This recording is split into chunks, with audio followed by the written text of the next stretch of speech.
পরোটা বানাতে গিয়ে Poland, Netherland কোন কোন না জায়গা ঘুরে তবেই আজ চূড়ান্ত পরোটা মেকার। প্রথম পরোটা বেলাটা ছিল পরোটার ভুঁড়ি ফেটে নাড়ি ভুঁড়ি যখন বাইরে বেরিয়ে আসতো, পুনরায় আর জোড়া দিয়ে সেলাই তো দিতে পারিনি। সবার মুখ ভার, শেষে পরোটা আর আলু আলাদা করে খাওয়ার একটা অভ্যাস হয়ে গেছিলো। ধীরে ধীরে সব কিছু নতুনভাবে বানিয়ে তৈরি করলাম সুন্দর নরম তুলতুলে আলু পরোটা, যা ঝটপট খুব সহজে বানানো যায়। রেসিপিটা দেখেই নিতে পারেন একবার।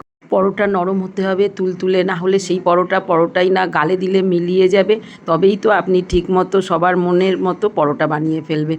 সেই পরোটাই চলুন টুক করে দেখে নিন, যা সহজে বানানো যায়। আর সস দিয়ে আর কিছুই লাগবে না, বা পুরটাই সঙ্গে নিয়ে নিলে হলো। পরোটার উদরপূরণের জন্য প্রথমে বয়েলড আলুটাকে ঠান্ডা করে খোলা ছাড়িয়ে বেশ ম্যাসেজ করে পুরো বডিটাকে নরম করে মেখে নিন। বেশ দারুণ নরম হয়, যত নরম হবে পরোটার থেকে পেটটা থেকে কিছু ফুটো ফাটা দিয়ে আর বেরোবে না। মশলার জন্য চমকে ধমকে প্রথমে আচার নিয়ে নিয়েছি, টক একদম ম্যাঙ্গো পিকিল, পেঁয়াজ কুচিয়ে যত রকম মশলা দেবেন, লঙ্কা গুঁড়ো, লবণ আর কাঁচা লঙ্কা দিয়েছি। আর যাতে কান্নাকাটি করে জল না বেরোয় সেই জন্য বেসন দিয়ে টাইট করে মেখে ধমকে চুপ করিয়ে একটু রেস্টে রেখে দিলাম। হাতে কিন্তু এই সময় আগুন জ্বললে আমার দোষ নয়।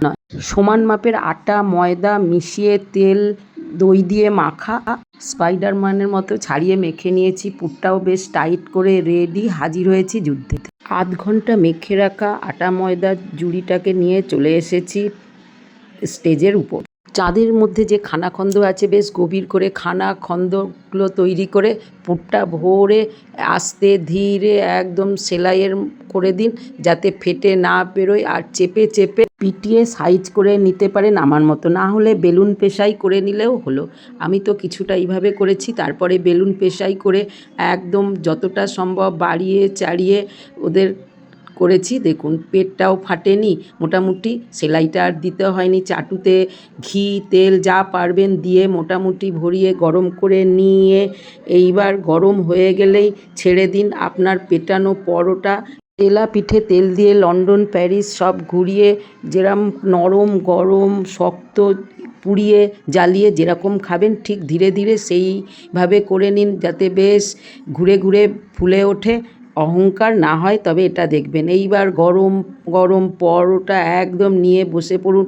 সময় থাকলে আলুর দম, চিলি চিকেন, চিকেন কষা যা পারবেন বানিয়ে নিন। আর সেটুখানিও করার ধৈর্য না থাকলে ঘেমে নিয়ে তখন এই আলু মাখাটাই নিয়ে নেবেন। কেবলমাত্র তখন বেসন যোগ করবেন না, একটু স্যালাড নিয়ে নিন। আর সস তো সবার ঘরে রইল, তাহলে আপনার খাটুনিটা কিন্তু সার্থক হলো। এবার চলুন ফাটিয়ে ফুটিয়ে হাত দিয়ে চটকে ভেঙে দেখিয়ে দিচ্ছি কতটা পুর ভরা হয়েছে। এবারে আর সেই ভুল হয়নি, একদম আলু ভরা লোভনীয় পরোটা। আমি তো সস দিয়েই মেরে দিচ্ছি, আপনি যা পারবেন বানিয়ে নিন। আজ আসি।